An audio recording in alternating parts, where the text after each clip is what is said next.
Bos días, amigos. Hoxe, nas miñas lembranzas desde o meu recuncho de Trevinca, estará presente un gran escritor e poeta, que para min representou quizás, sin el sabelo, o acicate para o meu crecente entusiasmo pola poesía e máis pola literatura.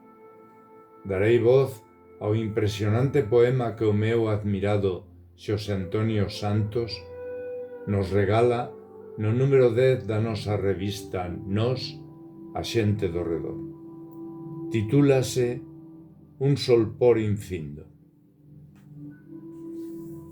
Agardarei sentado ata que o chumbo do tempo asolague quen son, ata de vir estatua, boneco, nada.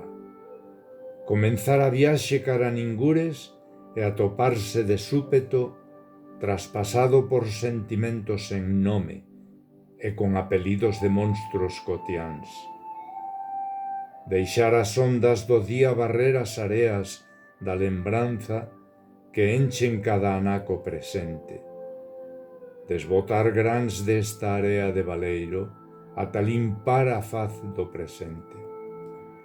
Un rayo, luz, calor, novo día, bellas ideas.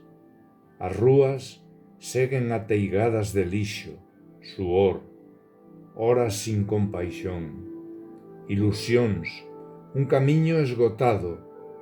A cada intre choven sonos perdidos sobre as memorias daqueles que xa non deixan pegadas no tempo. Inquedo solpor nos ollos que ameaza con debir pel coa que acochar os medos a tergos que creceron con nós. Xa de volta dos sonos, ollo o solpor e atopo o buraco escuro por donde cae o intre do derradeiro latexo.